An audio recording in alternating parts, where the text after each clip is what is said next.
Alors donc, la dernière séance, on avait parlé des concepts fondamentaux, notamment d'accord, on a rappelé le protocole HTTP, l'authentification basée sur les sessions et les cookies, les problèmes posés, les différents types d'attaques, notamment les attaques de type cross-site request forgery et cross-site scripting. Donc après les parades, les différentes solutions.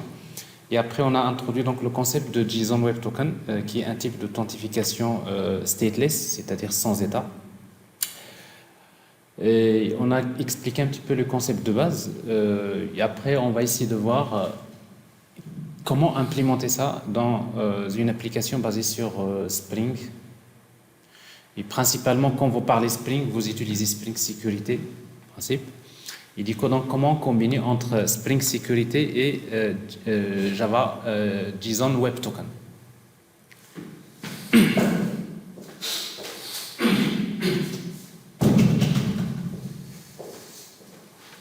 Bien. Alors, pour vous montrer un exemple d'implémentation, donc on va essayer de créer une application qui permet de gérer des tâches. Donc, on va créer une seule entité pour la tâche principale, les tâches à gérer. Et après, on va donc mettre en place une API REST et on va essayer donc de la sécuriser de manière stateless en utilisant JSON Web Token. Alors, l'architecture de l'application que nous allons mettre en place, donc on va utiliser une base de données relationnelle H2, MySQL, peu importe. L'application, donc il y aura une couche DAO, mais après on va également insérer une couche métier, une couche service, donc vous allez voir à quoi ça va servir. Donc on va créer les entités tasks, notamment les tâches à gérer, et après on va gérer les utilisateurs et les rôles. Donc, on va définir dans la couche métier un service qui permet de gérer les utilisateurs et les rôles. Ajouter des rôles, ajouter des utilisateurs, associer des rôles aux utilisateurs. Donc, ça, c'est des opérations qu'on va retrouver pratiquement dans toutes les applications. Donc, pour le mapping objet relationnel, donc on va se baser sur les interfaces JPA Repository, notamment basées sur Spring Data. Ça, c'est ce qu'on fait d'habitude. Alors après, donc, on aura une API REST pour gérer les utilisateurs et les rôles, ce qui va permettre notamment d'enregistrer un nouveau utilisateur qui n'est pas forcément authentifié, parce que parfois dans des applications, vous donnez la possibilité à l'utilisateur de s'enregistrer lui-même. Et du coup, donc, c'est ce qu'on va essayer de faire. Et après, donc, une API REST qui permet donc d'ajouter des tâches et de consulter des tâches. Donc, dans notre cas, on va supposer que pour consulter des tâches, il faut s'authentifier avec le rôle user, mais pour ajouter des tâches, il faut être authentifié, il faut s'authentifier en utilisant le rôle, tout en ayant le rôle admin. Donc on va utiliser deux rôles différents. Alors donc forcément, donc, il y aura Spring Sécurité Filter qu'on va démarrer et on va faire une configuration, on va dire typique, que vous pouvez utiliser dans n'importe quel projet. Et sans oublier que Spring Security, à un moment donné, il aura besoin d'utiliser le service JSON Web Token, une implémentation de l'API JSON Web Token qui permet notamment de signer les tokens, de vérifier les tokens, etc. On va voir. Alors pour la partie front-end, donc on va créer une application web basée sur Angular 5. Donc c'est ce que nous allons essayer de faire. Alors en tout cas, donc je vous montre d'abord quelques éléments. En fait, le projet, c'est un projet Spring Boot qui va utiliser un ensemble de dépendances que nous allons utiliser. Bon, il y a des dépendances qu'on a l'habitude d'utiliser, notamment donc Data GPA, donc pour tout ce qui est le mapping objet relationnel. Data REST, si vous voulez utiliser Spring Data REST, si vous voulez mettre en place facilement une API REST en utilisant la fameuse annotation repository REST resource. Et surtout, ce qui nous intéresse, bien sûr, dans notre cas, donc, il faut intégrer Spring Sécurité. Starter Web, parce qu'on va créer une application web. On va utiliser une base de données de type H2. Et surtout, Spring Sécurité, on a besoin, pour la sécurité, on a besoin de JWT, une implémentation. Donc, il y a une librairie que vous pouvez intégrer via ces dépendances Maven. C'est JSON Web Token. Bon, ça, c'est une dépendance que vous allez ajouter manuellement, parce que si vous cherchez dans les dépendances qui sont fournies par Spring, vous n'allez pas la trouver. Et après, il y a les dépendances classiques qu'on a l'habitude d'utiliser. Donc, je vous rappelle DevTools. Donc, si vous voulez éviter à chaque fois de redémarrer le serveur, donc à chaque fois que vous faites la modification, il recharge automatiquement l'application. Donc, ça, si vous voulez, c'est comme si vous basculez la configuration en mode dev. Hein. Donc, c'est assez pratique quand vous développez. Donc là, on a également vu l'emboc. Donc ça, si vous voulez, voilà, si vous voulez pas écrire, générer les getters et setters et tout ce qui est assez classique, avec des annotations lombok, donc ça remplace les getters et setters et tout ça.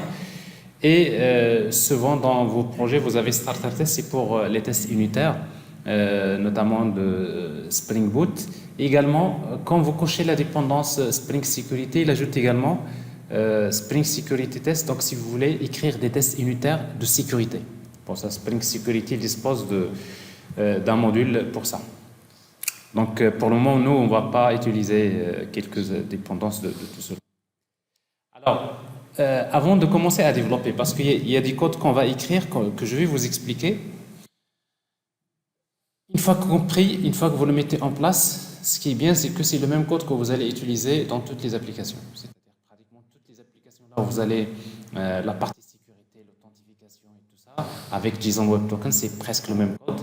Donc, ça serait bien que vous le mettiez dans un package à part. Et du coup, donc, dans chaque projet, vous aurez juste besoin de l'intégrer à votre application avec quelques particularités de chaque application.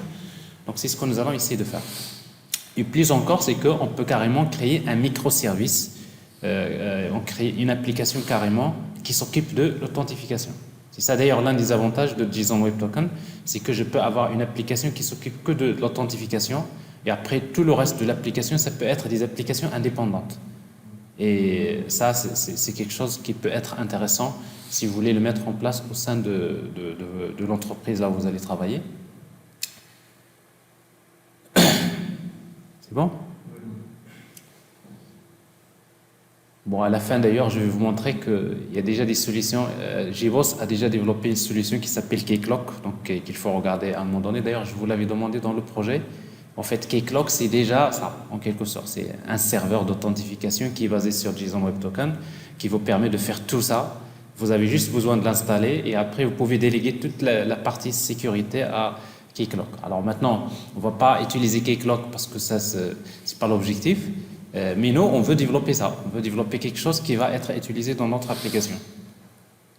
Alors, j'ai créé un diagramme de séquence, on va dire, qui montre le fonctionnement de l'application qu'on va mettre en place. Alors d'abord, notre application, donc les navigateurs web, donc quand ils vont envoyer des requêtes HTTP, donc nous allons mettre en place Spring Security Filter, donc c'est-à-dire que toutes les requêtes passent d'abord par Spring Security. On n'a pas besoin d'écrire beaucoup de choses, donc principalement le fait d'intégrer la dépendance déjà dans le projet, automatiquement Spring Security Filter est déployé et du coup donc, les requêtes passent d'abord par Spring Security avant d'arriver vers Dispatcher Servlet qui est donc le contrôleur principal ou bien le front controller de l'application. Alors, on va supposer que l'utilisateur va s'authentifier, donc en principe il va faire appel à l'action login qui est déjà mise en place par Spring Security et on va envoyer principalement donc username et le mot de passe. Alors après, on peut l'envoyer en format JSON, c'est ce que nous allons faire parce que on va créer une application de single page application avec Angular, mais également on peut envoyer les données en format 3W URL encoded, c'est-à-dire username égale valeur and password égale valeur. L'essentiel c'est que j'envoie une requête. Alors en principe, un utilisateur, il devrait avoir le droit d'accéder à cette opération login. Donc il faut que ce soit le cas. Alors après, on va développer, en principe, dans la configuration, en fait, Spring Security, on peut le configurer pour qu'il puisse, si vous voulez faire pratiquement, si vous faites l'authentification basée sur les sessions, bon, a priori, donc vous pouvez, rien que dans la configuration, vous pouvez régler le problème.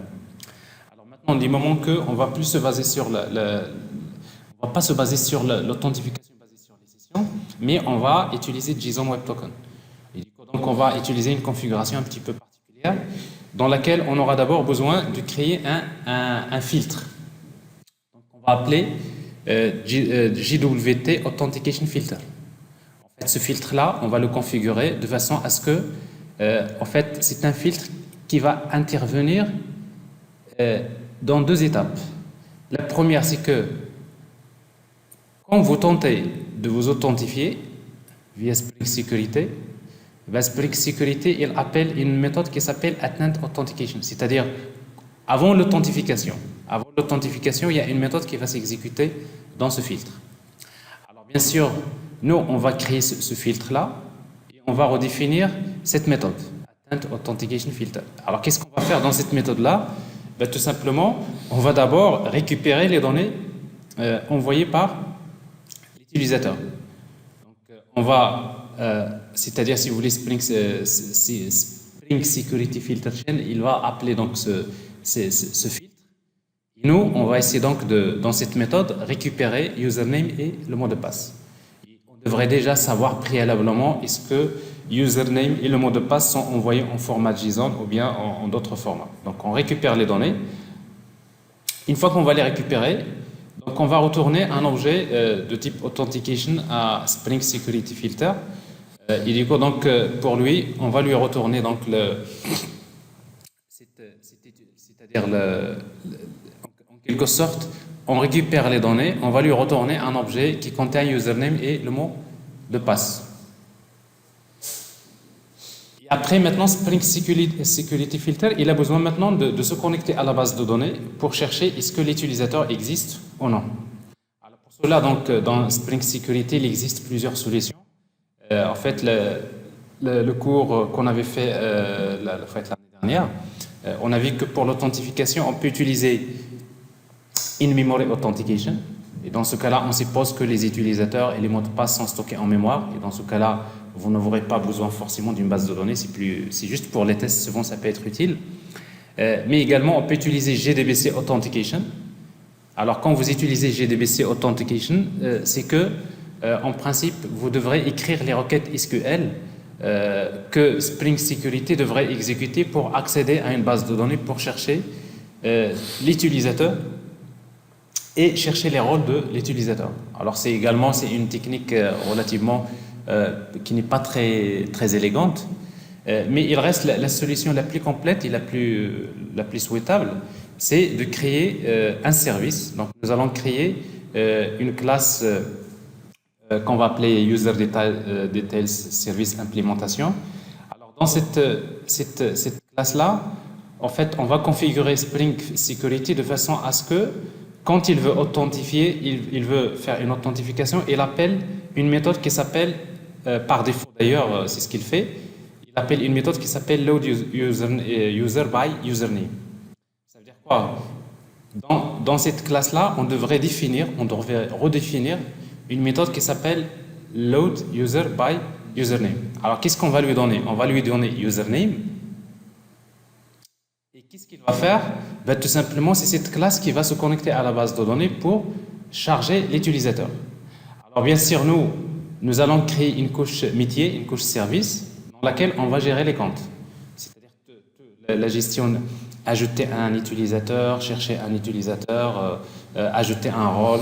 Alors, toutes les opérations de gestion des utilisateurs, on va les créer dans la classe, si vous voulez, Account Service Implementation. Et parmi ces méthodes qu'on va créer d'ailleurs, on va créer une méthode qui s'appelle Find User by Username. Alors, bien sûr, nous, on sait le faire. Pourquoi? Parce que on va utiliser ici donc les interfaces GPA Repository et on va directement appeler la méthode Find User by Username.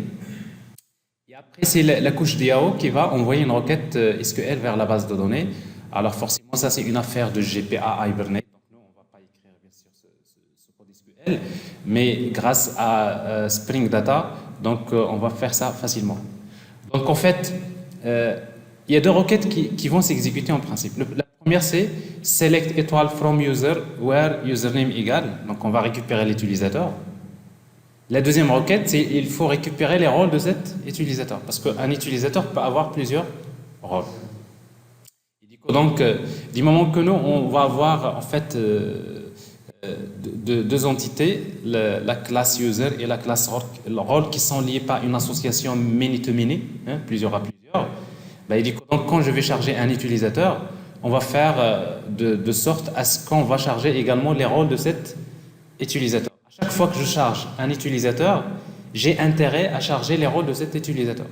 Donc, si vous vous rappelez, quand vous avez une association one-to-many ou bien many-to-many, il y a la propriété fetch dans laquelle vous mettez soit lazy ou bien eager. Hein? Alors, si vous mettez eager, ça veut dire que à chaque fois que vous chargez l'utilisateur, vous chargez ses rôles. Donc là, on va y revenir tout à l'heure, on va essayer de voir ça. Vous suivez? Donc ça veut dire que pour moi, donc l'essentiel, il faut comprendre que quand on appelle cette méthode-là, c'est finalement il y a l'utilisateur qui contient ses rôles qu'on va charger. Donc on va retourner à le user detail service, l'utilisateur qui contient les rôles. Et après, on va le retourner vers Spring Security. En quelque sorte. Et après Spring Security, qu'est-ce qu'il va faire? On lui retourne l'utilisateur. Ben, c'est à ce moment-là qu'il devrait vérifier est-ce que le mot de passe est correct. Donc, vérifier est-ce que le mot de passe saisi par l'utilisateur est celui que vous avez récupéré à partir de la base de données. C'est bon. Et du coup, donc, il a besoin d'utiliser généralement une fonction de hash, c'est-à-dire de hachage. Alors, dans notre cas, on va utiliser bcrypt. En fait, je crois la dernière fois, on a utilisé MD5. Alors, en fait, MD5, c'est une fonction de hachage des mots de passe qui est, en fait, c'est une... D'ailleurs, MD5, SHA, ils utilisent des algorithmes, on va dire, rapides. Alors que bcrypt, c'est un type d'algorithme qui est lent, qui est beaucoup plus sécurisé. C'est un algorithme de hachage qui est lent, c'est-à-dire qui est beaucoup plus sécurisé que MD5, parce qu'avec les moyens dont on dispose actuellement, il y a des machines qui sont rapides, il y a des architectures parallèles qui peuvent casser l'algorithme MD5 et notamment SHA classique. Donc, du coup, bcrypt, c'est plus sécurisé que MD5. Donc, du coup, depuis quelques années, d'ailleurs, si vous utilisez MD5, vous allez voir que Spring en fait, il va vous barrer, c'est-à-dire il est déprécié. Déprécié, c'est qu'il y a mieux. Donc, c'est pour cela que je vous recommande d'utiliser bcrypt. Donc, c'est ce qu'on va faire. Alors, donc, il vérifie le mot de passe. Une fois que c'est bon, qu'est-ce qu'il fait? Alors, vous vous rappelez bien, j'ai envoyé une requête. Il fait appel à ce filtre. Il fait appel à la méthode Attend Authentication, c'est-à-dire avant l'authentification, je récupère les utilisateurs, mais après l'authentification, donc maintenant, l'utilisateur, il est authentifié. Qu'est-ce qu'il fait? Il appelle une autre méthode qui s'appelle Successful Authentication. Donc, ça veut dire qu'à nouveau, nous avons ici une méthode c'est-à-dire dans ce filtre-là, nous allons redéfinir deux méthodes. La première méthode, c'est Attend Authentication.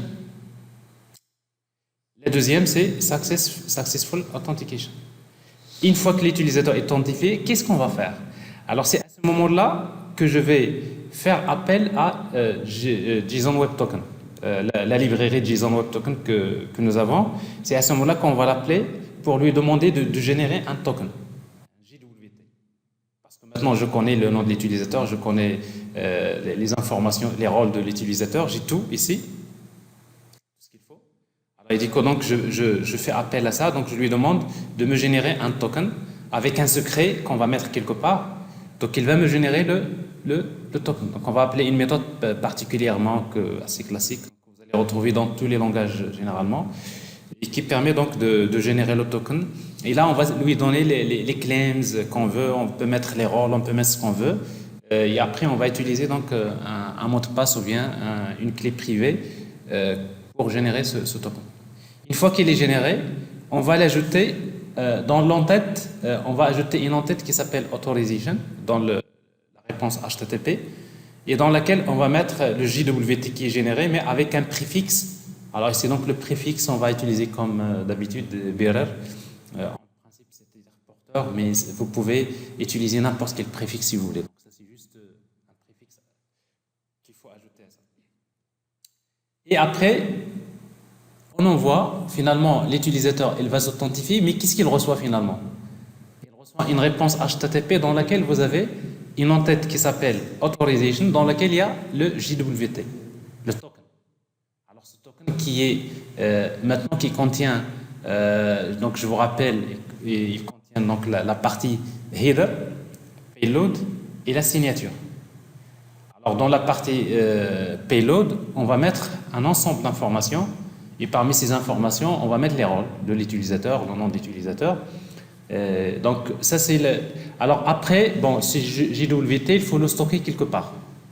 Alors comme il s'agit d'une application web basée sur Angular, on va le stocker dans le local storage. Comme je le disais hier, donc on peut bien le stocker dans les cookies, on peut le stocker dans le local storage et après il y a des questions auxquelles il faut, c'est-à-dire la question de sécurité, il faut toujours l'aborder après, notamment contre les attaques CSRF et XSS. Vous avez compris ça? Alors ça, c'est la première des choses que nous allons mettre en place. Alors maintenant, ça c'est au niveau de l'authentification. Nous avons besoin de créer un filtre. Ce filtre-là, il n'intervient que dans deux étapes.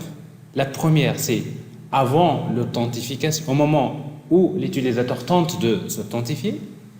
Et la deuxième étape, c'est une fois que Spring l'a authentifié. S'il est authentifié, donc là, il faut générer le token. Donc on va créer un filtre avec deux méthodes. Donc, mais après également, maintenant, nous allons créer un deuxième filtre. Nous allons configurer Spring Sécurité pour un deuxième filtre qui va intervenir pour chaque requête. À chaque fois que vous envoyez une requête, ce filtre, il va analyser cette requête. C'est quoi l'objectif? L'objectif, c'est de vérifier est-ce que la requête contient le token. N'est-ce pas? Est-ce qu'il contient le JWT? Et après ce JWT, on va le signer, on va le vérifier. Est-ce qu'il est correct? S'il est correct, donc on laisse passer. S'il n'est pas correct, on génère une exception qui indique comme quoi c'est interdit ou bien vous n'êtes pas autorisé d'accéder. Alors c'est pour cela que vous avez ici un autre scénario. Ici donc vous avez un client HTTP. Quand il envoie une requête, par exemple, l'utilisateur il veut ajouter les tâches. Alors forcément, il devrait envoyer dans la requête HTTP authorization et après il va envoyer le JWT avec le préfixe notamment qui était prévu. Alors maintenant, du moment que nous allons créer ce filtre qui s'appelle JWT Authorization Filter, chaque requête, bon, c'est un type de filtre qui s'exécute pour chaque requête. Alors, on va redéfinir une méthode qui s'appelle doFilterInternal. Donc ça, c'est un filtre qui s'exécute généralement pour chaque requête. Donc forcément, il reçoit l'objet request et l'objet response. Alors, c'est quoi son rôle dans cette méthode-là qu'on va redéfinir? Ben, tout simplement, on appelle encore le service JWT pour signer le token, pour vérifier est-ce qu'il est valide ou pas. Alors, s'il est valide, automatiquement, je vais récupérer à partir du token username et les rôles, parce que déjà, il y a le nom de l'utilisateur et les rôles dans le JWT. Donc, je n'ai plus besoin d'aller vers la base de données pour charger le rôle. C'est déjà, il est en fait, comment dire, autonome, si vous voulez. Donc le JWT, c'est un token par valeur. Donc c'est ce que j'ai expliqué hier, c'est-à-dire il contient tout ce qu'il faut pour si vous voulez, pour l'exploiter dans son contexte. Donc en tout cas, donc je récupère les claims username et les rôles, et après je vais demander à Spring Security de charger, d'authentifier l'utilisateur. À nouveau, parce que Spring Security, dans son contexte, il devrait charger l'utilisateur authentifié, il devrait charger ses rôles. Donc à nouveau, donc, Spring Security, il va faire cette opération. Donc automatiquement, Spring Security, tout ça, c'est des trucs internes. Il va mettre à jour le Security Context, donc il va charger l'utilisateur et les rôles d'utilisateur dans le contexte de la sécurité de Spring. Et c'est à ce moment-là que maintenant la requête qui est /task, qui va être envoyée vers Dispatcher Servlet, qui est le contrôleur frontal de l'application. Et après, bien sûr, cette requête-là, elle va être envoyée vers l'API REST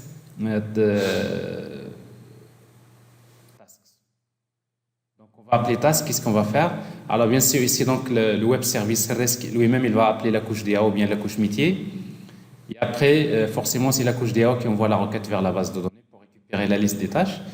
Et vous avez les listes des tâches vont être envoyées au client en format JSON. Mais pour chaque requête, avant d'avoir le résultat, il y a le filtre qui intervient.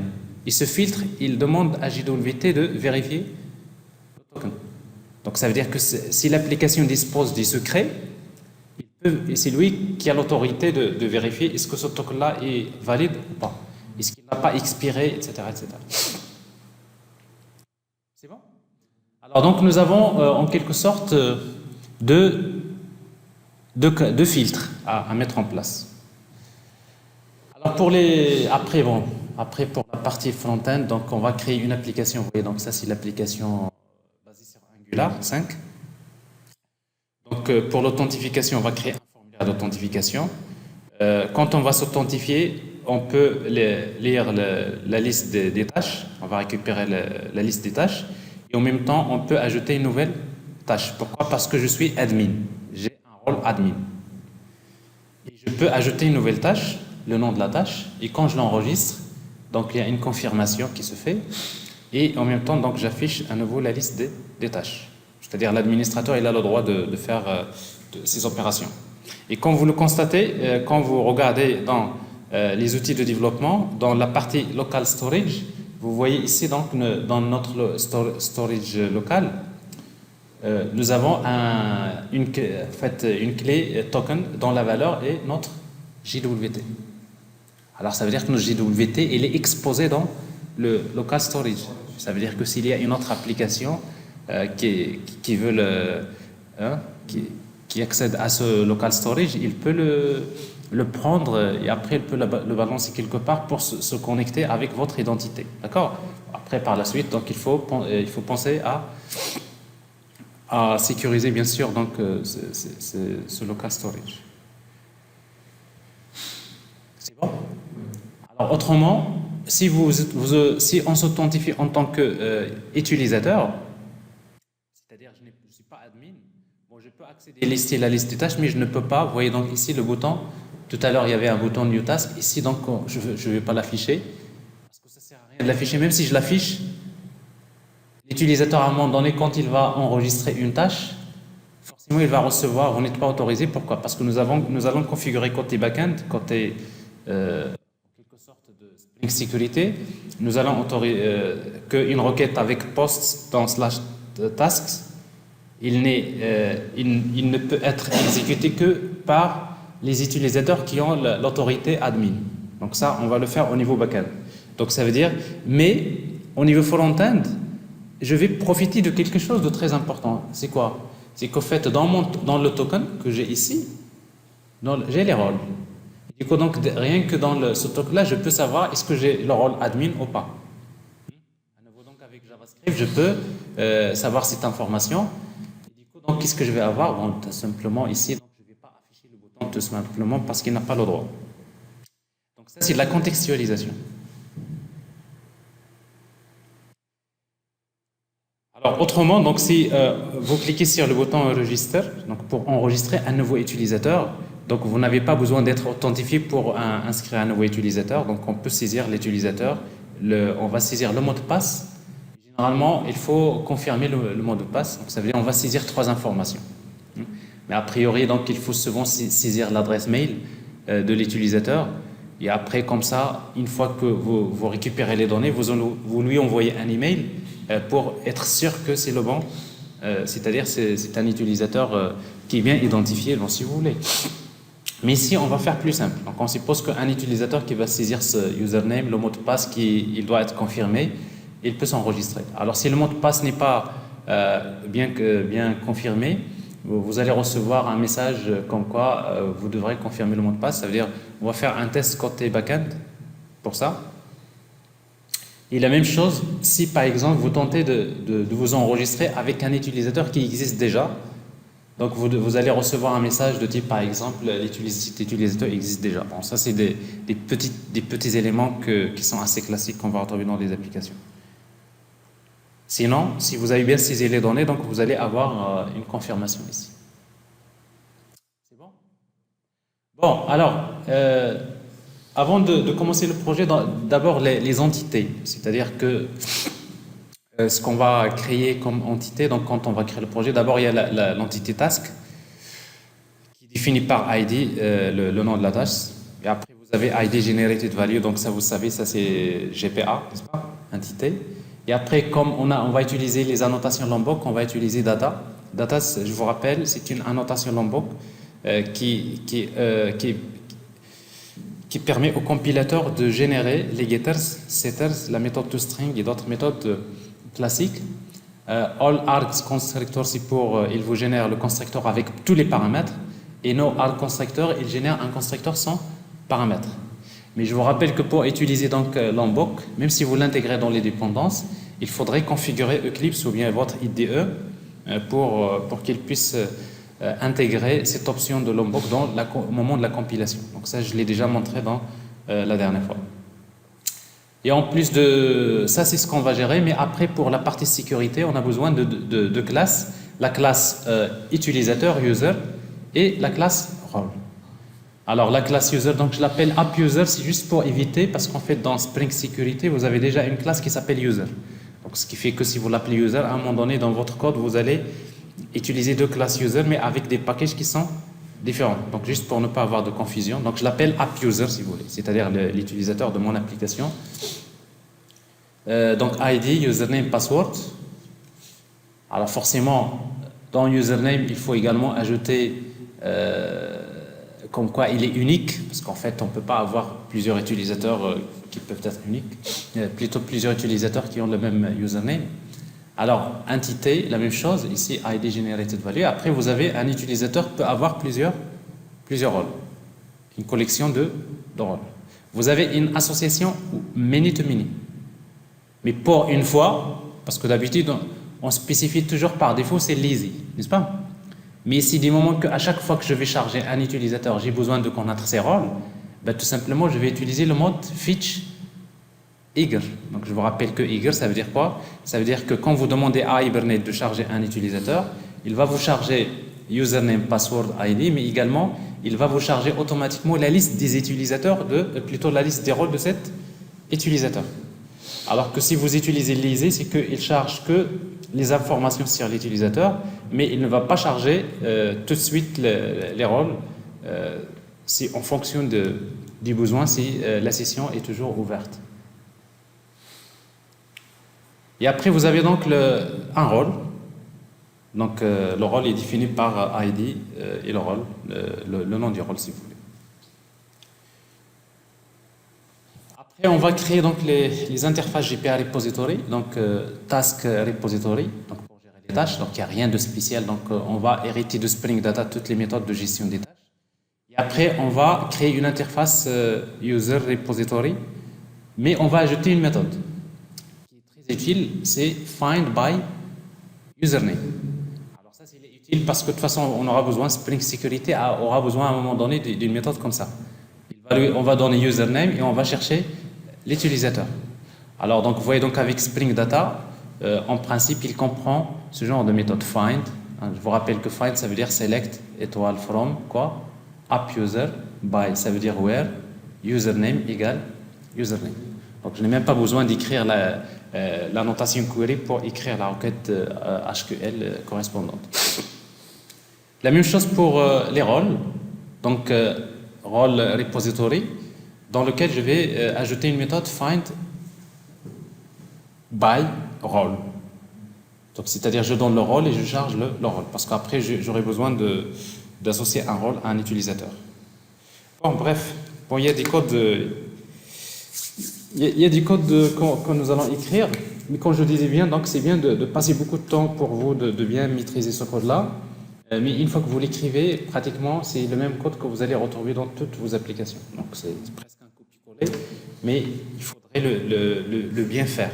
Parce que si vous ne le faites pas bien, si vous laissez des failles, ben, les failles, souvent, quand vous faites des copier-coller, la faille va concerner toutes les applications que vous utilisez.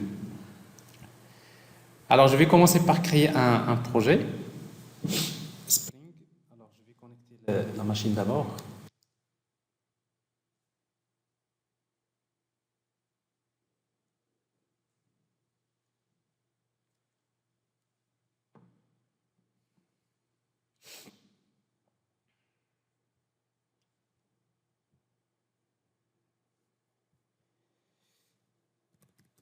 Alors, je vais créer un projet Spring Starter Project.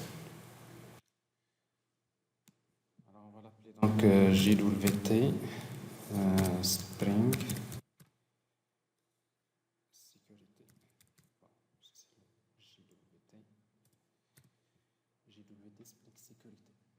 Donc, ça, c'est le nom du projet. Alors, pour le groupe ID org.sid, artefact ID, donc on va utiliser la même chose. Ici, le package, on va utiliser org. Alors, je vais utiliser donc, si vous voulez, bon, on le laisse comme ça. Next. Alors, pour les dépendances. D'abord, on commence parce qu'on est en train de créer une application web, donc on va cocher web. Bon, a priori, ici, donc, REST repository, donc si vous voulez intégrer donc, le data REST, si vous voulez utiliser data REST, donc on a déjà utilisé avant, mais ici, donc, c'est pas, enfin, on va pas l'exploiter. Donc, on va créer notre service REST, mais vous pouvez l'utiliser en fait. Alors, dans la partie SQL, on va utiliser GPA et on va utiliser H2. C'est bon? Alors, sécurité maintenant. Alors, Core, vous avez Spring Sécurité, DevTools, Lombok. Alors, je crois que c'est tout ce dont on a besoin pour le moment. On n'a pas oublié des choses?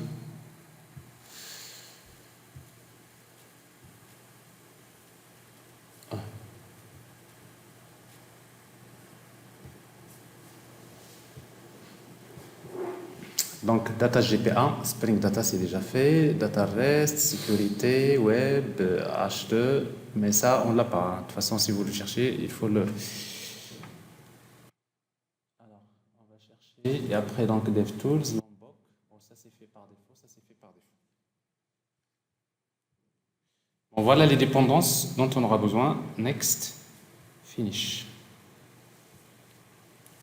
Alors après, il faut ajouter la dépendance JWT. Alors si vous voulez chercher les dépendances Maven, donc ça vous savez comment le faire. Alors c'est JWT,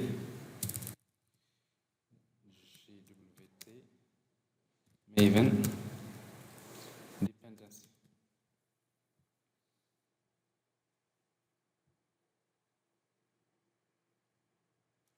Alors il faut faire attention parce qu'il y a beaucoup de JSON Web Token. Voilà, JSON Web Token. Il y a déjà le. Ici, est-ce que c'est le. Alors ça c'est pas celle que j'ai utilisée ici. JSON Web Token. Ça c'est l'implémentation de Out0. Comme Out0. Bon, il y a plusieurs implémentations. Alors juste pour regarder l'implémentation que j'ai dans les dépendances. JSON Web Token.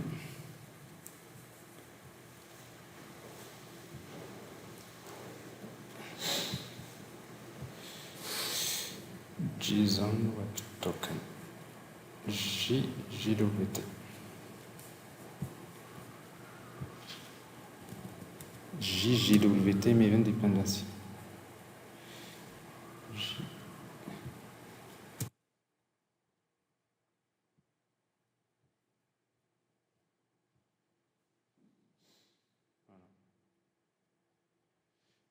Mais dans la version, il y a la 0, 06, 0, 09. En tout cas, ça c'est la dépendance que j'ai ici. C'est-à-dire IO, JSON Web Token. Ici, j'ai la version 7. Bon, une fois que le projet est créé, donc il est là. Alors dans .xml, je vais juste ajouter cette dépendance comme ça. ça, j'aurai les choses au complet.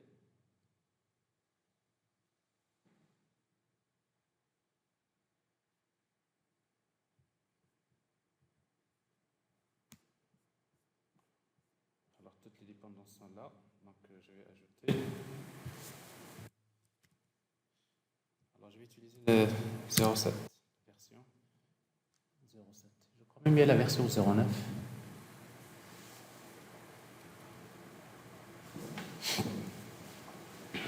Ok. Alors, j'ai mes dépendances. Alors, je commence par créer les entités. Alors, classe. J'ai besoin de la classe task. Je vais utiliser le package entities.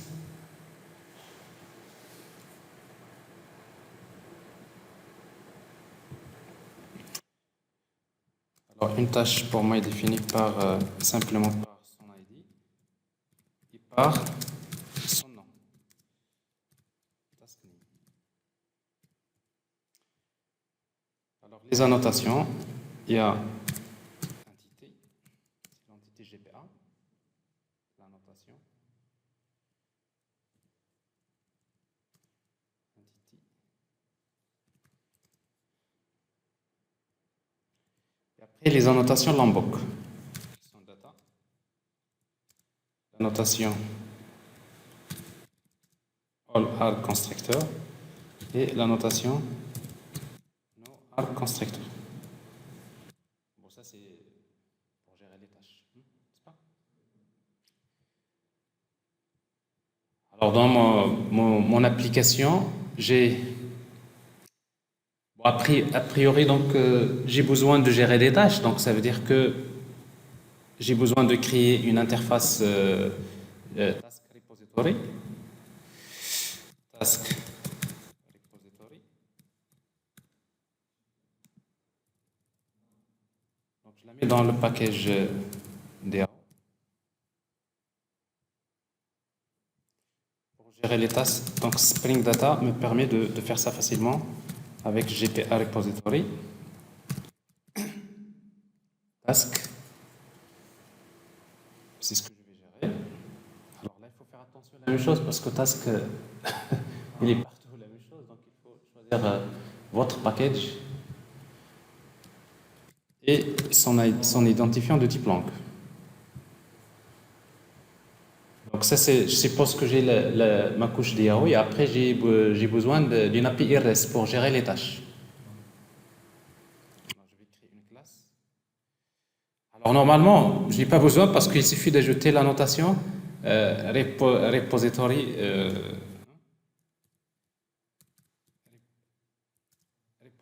REST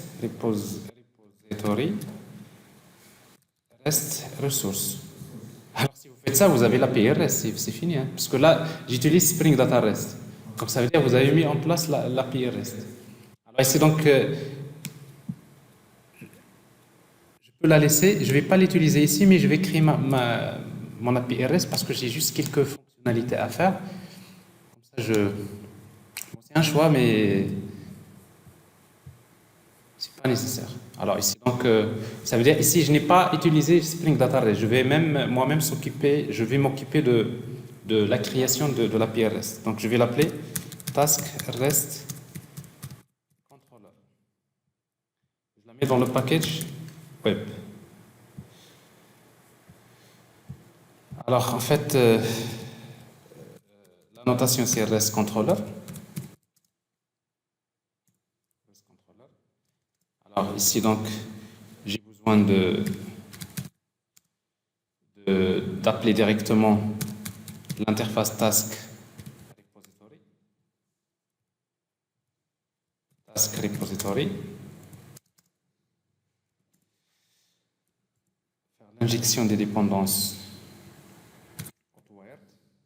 Alors, je vous rappelle juste que, parce que d'habitude, souvent, il y a quelqu'un qui m'a posé la question, l'injection des dépendances, on utilise toujours AutoWare pour l'injection, mais on peut bien faire l'injection des dépendances en utilisant un constructeur avec paramètres. Générer un constructeur avec paramètres. Alors, si vous créez un constructeur avec paramètre, avec comme paramètre task repository, ça y est, vous n'avez pas besoin de AutoWire parce que Spring, quand il va instancier cette classe, automatiquement, il va injecter task repository. Donc, c'est-à-dire ça, c'est l'injection via constructeur ou bien utiliser AutoWire. Donc, c'est juste à titre d'indication. Alors, moi, je reste toujours dans mes habitudes. AutoWire.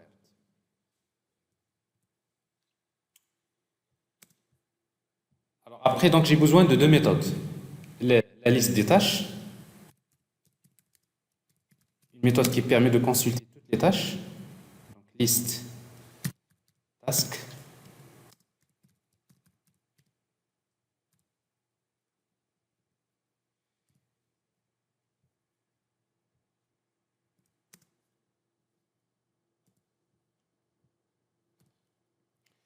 Alors, dans cette méthode-là, on va retourner return task repository find all. Pour accéder à cette méthode-là, on va utiliser la notation get mapping slash tasks. C'est bon? Et après, j'ai besoin d'une méthode pour ajouter une tâche. Public task save task t.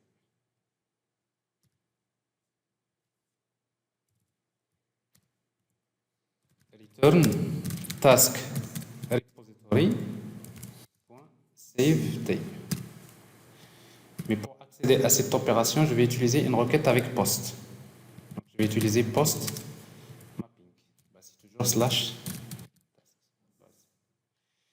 Vous voyez, donc, je peux dire que ça y est, mon API RS, c'est fait, c'est suffisant pour mon application pour le moment. Et je vais juste au démarrage de l'application, je vais créer quelques tâches au démarrage, c'est-à-dire dans l'application que j'ai ici. Je vais implémenter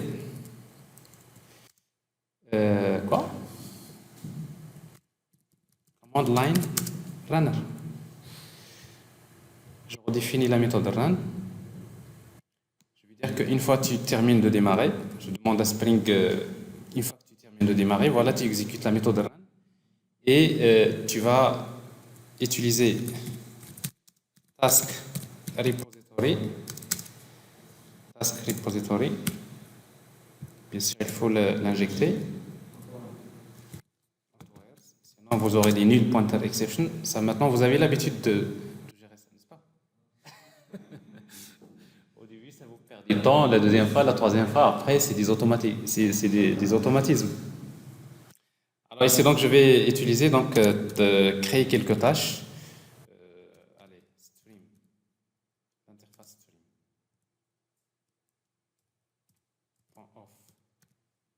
J'ai un stream de chaîne de caractères T1, virgule T2, virgule T3. J'ai trois tâches. Je vais utiliser for each pour chaque T. Je vais ajouter la tâche. C'est-à-dire, bon, c'est un tableau de tâches si vous voulez. Après, je fais une boucle et je fais task repository point save t. Et pour save, c'est pas ça. Ah, new task. C'est pas t. T, c'est une chaîne de caractères. New task. Alors, comme j'ai un constructeur avec tous les paramètres, ici. Donc, deux paramètres. Le premier, c'est id, c'est nul. Et le deuxième, c'est t. Parce qu'en fait, dans ma classe task, j'ai utilisé all arg constructor. C'est-à-dire, j'ai un constructeur avec long et string. Et voilà. Et après, je vais afficher ces tâches, c'est-à-dire task repository point find all pour afficher quelque chose à l'écran. For each à nouveau. Pour chaque tâche T. Si st.getTaskName.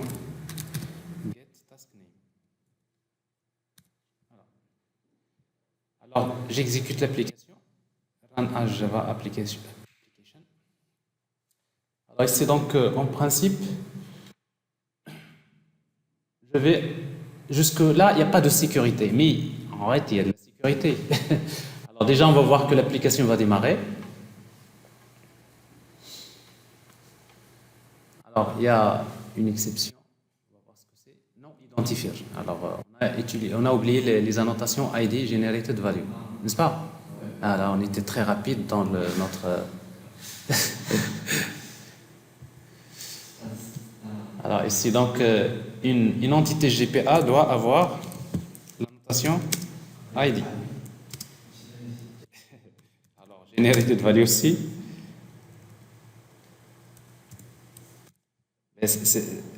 Pourquoi? Quand vous voyez une exception, il ne faut pas se perdre un petit peu. Vous voyez caused by?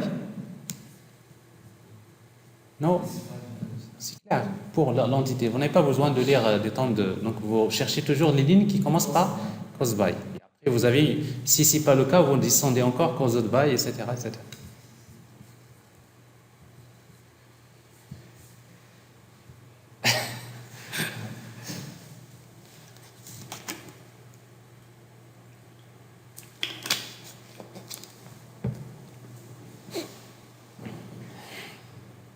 Bien. Alors ça démarre. Et voilà, j'ai mes tâches qui sont là, il n'y a pas de problème. Alors en principe, si je tente d'accéder à la liste des tâches, localhost 8080/tasks. Déjà, je vais voir que Spring Security va m'obliger de saisir un username et un mot de passe. Parce que par défaut, quand vous utilisez dans Spring Security dans les dépendances, par défaut, il vous oblige. En fait, il utilise la config basique, l'authentification basique, qui est basée sur le protocole HTTP. Alors, cette authentification ne sert presque à rien. Et du coup, donc, on va la désactiver. Alors, soit que vous mettez en commentaire Spring Security, parce que vous n'allez pas l'utiliser, c'est ce que je vous ai montré, je crois, une fois, ou tout simplement, vous allez vers le fichier de configuration, plutôt application.properties, en attendant de personnaliser la configuration de Spring Security. Vous dites Spring Security plutôt.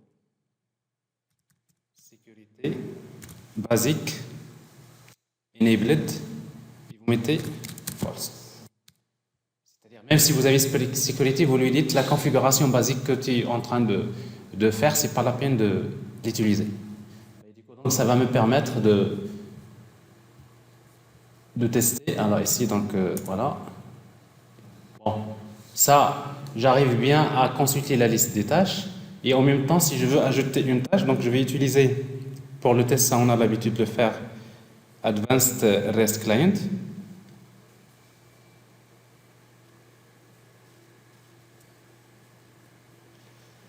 Et je vais avoir ici donc localhost, je vais utiliser post, une requête avec post dans localhost tasks. Et après, mais par contre, dans body, je dois mettre les informations, les données que j'envoie, en quel format? C'est JSON. Je vais les envoyer en format JSON. Et là, on va voir qu'il y a quelque chose qu'on a oublié dans notre API REST. Alors, une tâche pour nous. Il contient uniquement task name. Task name JWT. Alors, j'envoie une requête avec post. En principe, si tout se passe bien, je vais avoir quelque chose. Mais là, a priori, j'ai ça, mais j'ai task name et inutile. Il a été ajouté. Pourquoi? Ça, vous devrez avoir ces réflexes, parce que dans mon API REST, j'ai oublié tout simplement la notation request body. En fait, request body, c'est la notation qui va indiquer à Spring cherche le contenu de la requête, le corps de la requête. C'est ce contenu-là que tu vas mettre dans l'objet task.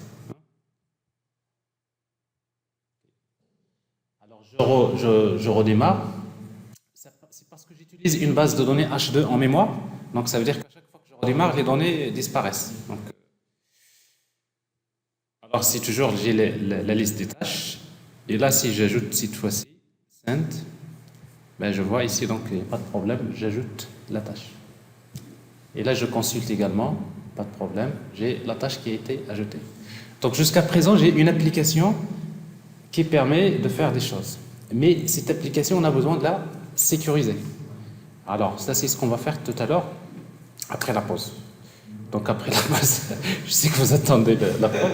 Donc après la pause, on va s'intéresser à la partie gestion des utilisateurs et des rôles. Logiquement, la gestion des utilisateurs, les rôles, Spring Security, JSON Web Token, ça peut être une application indépendante. C'est ça ce qui est intéressant avec JWT, avec JSON Web Token. Mais pour le moment, on va faire tout dans la même application, mais après vous allez voir qu'il y a des moyens qui permettent de faire ça encore facilement. Voilà. Bon, on se retrouve tout à l'heure.